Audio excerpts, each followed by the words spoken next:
शादी से पहले माँ ने सिर मुड़वा दिया। फिर जो हुआ, मेरी शादी से एक रात पहले मेरी सौतेली माँ ने मेरे सोते वक्त मेरा सिर मुड़वा दिया और फिर भी मैंने शादी कर ली। लेकिन बेहतर होगा कि मैं आपको शुरू से बताऊं सब कुछ।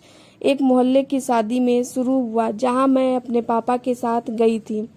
वहाँ थी कमला, मेरी सौतेली माँ, गीता की सहेली, अपने बेटे मनीष के साथ। गीता के चेहरे पर पहले से ही रिश्ता जोड़ने वाली मुस्कान थी। देखो तो सही सोफिया, कितना अच्छा लड़का है, मेहनती, पढ़ा लिखा। उसने मुझे उसकी तरफ ऐसे धक्का दिया जैसे मैं कोई शॉपिंग ट्रॉली हूँ। उसे यह अंदाजा नहीं था कि मनीष को भी उसकी माँ उसी तरह धकेल रही थी और हम दोनों को एक ही समय पर यह बात समझ आ गई। तुम्हें भी यहाँ दिखाने के लिए लाया गया है, उसने धीरे से पूछा, जबकि हमारी माएँ आपस में हंसते हुए बातें कर रही थी। मुझे तो नए झुमके भी पहनाए गए हैं, मैंने कहा। हम उस रात इतना हंसे कि आधी रात तक बॉलीवुड गानों पर नाचते रहे। वह मेरे जीवन की सबसे खूबसूरत रातों में से एक थी। जब मैं घर लौटी, गीता रसोई में बैठी मेरा इंतजार कर रही थी। चेहरे पर सख्ती थी। अब बाहर जाना बंद, उसने कहा। या तो इस घर में मेरी बात मानो या फिर चली जाओ, और तुम्हारे पास जाने की कोई जगह भी नहीं है। उसने बात अधूरी छोड़ दी। जरूरत भी नहीं थी। मेरे पापा ने कुछ नहीं कहा, वो कभी कुछ नहीं कहते थे।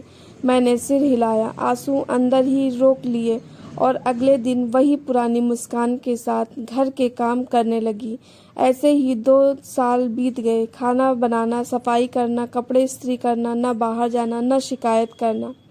दिल ऐसा जैसे किसी ने निचोड़ दिया हो। फिर मैंने कॉलेज जाने की इजाज़त मांगी। गीता ने सोचा, लेकिन मेरे पापा जो 20 साल में बस टीवी का रिमोट मांगने के लिए बोलते थे, उस दिन बोले उसे पढ़ने दो। शायद उन्हें खुद भी हैरानी हुई।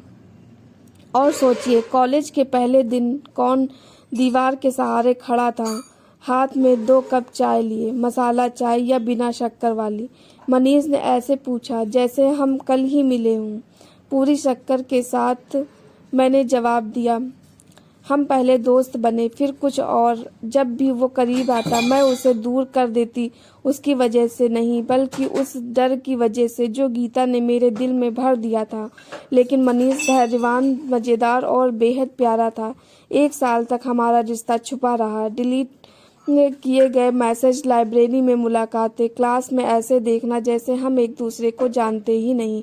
फिर एक दिन पार्क की बेंच पर उसने एक छोटा सा डिब्बा निकाला और कहा, सोफिया, मुझे पता है तुम्हारी सौतेली माँ मुझे पसंद नहीं करती। मुझे पता है तुम्हारे पापा कुछ नहीं कहेंगे और मुझे पता है कि तुम्हें डर लगता है, लेकिन मुझे यह भी पता है कि मैं तुमसे प्यार करता हूँ।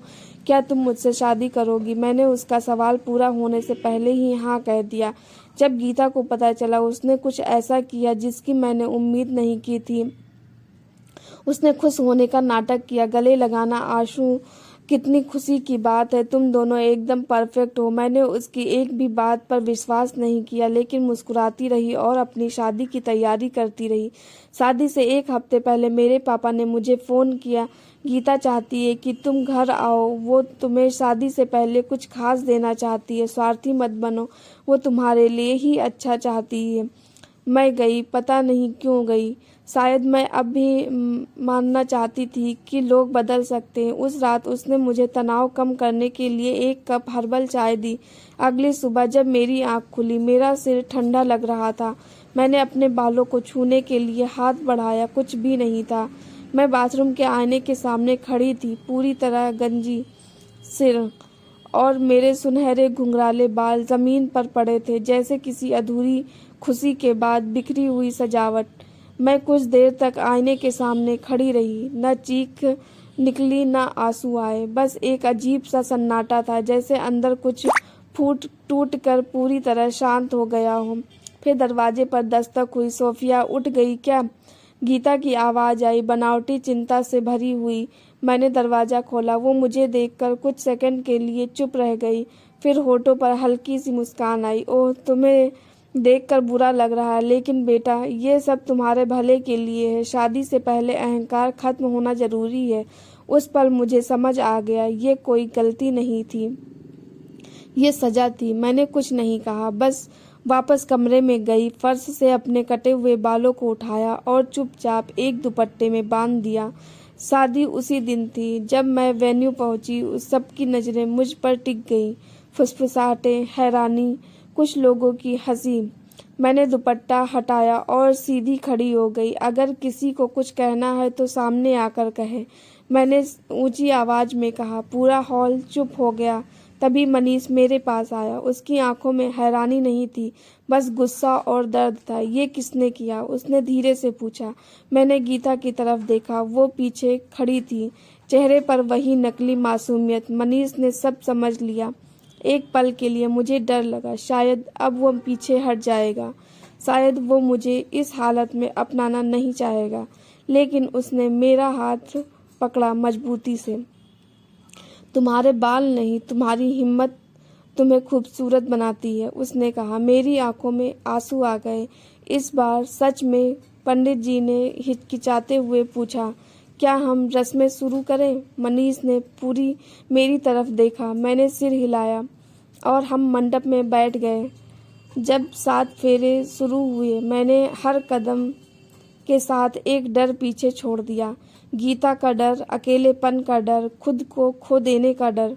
आखिरी फेरे के बाद मनीष ने सबके सामने कहा, आज से ये सिर्फ मेरी पत्नी नहीं, बल्कि अपनी कहानी खुद लिखने वाली इंसान है। पूरा हॉल तालियों से गूंज उठा। गीता पहली बार चुप थी। उसकी आंखों में गुस्सा था, लेकिन इस बार उसका कोई असर नहीं था। शादी के बाद मैं उसके पास गई। आपने मेरे बाल काटे थे, लेकिन डर नहीं काट पाई, मैंने शांत आवाज में कहा। वो कुछ नहीं बोली। मैं मुस्कुराई और मुड़ गई। उस दिन मैंने सिर्फ शादी नहीं की थी, मैंने खुद को आज़ाद किया था। शादी के बाद मैंने पीछे मुड़कर नहीं देखा। मैं मनीष के साथ उसके छोटे से घर में आ गई, जहाँ दिखावा नहीं था, लेकिन सुकून था। शुरुआत आसान नहीं थी। लोग बातें करते थे, कुछ मुझे देखकर फुसफुसाते, वही लड़की है ना जिसकी शादी में सिर मुड़ा हुआ था।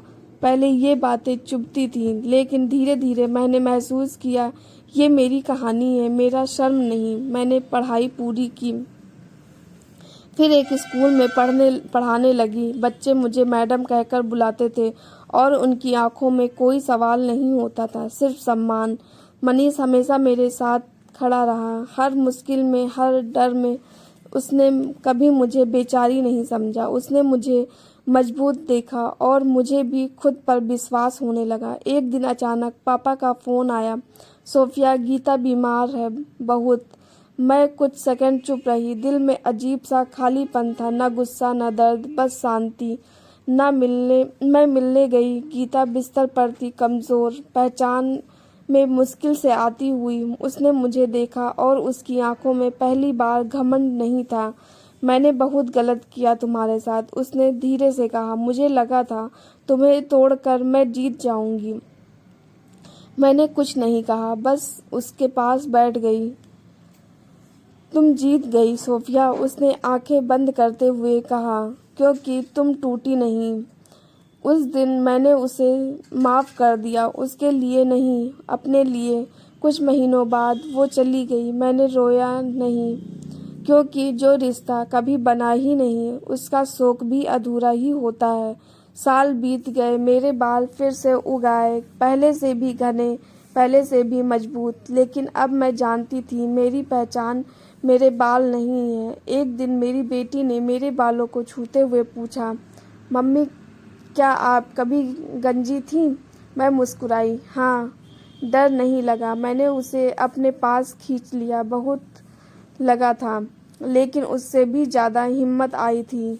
वो हंस पड़ी और उस पल मुझे एहसास हुआ, मेरी कहानी ख़त्म नहीं हुई है।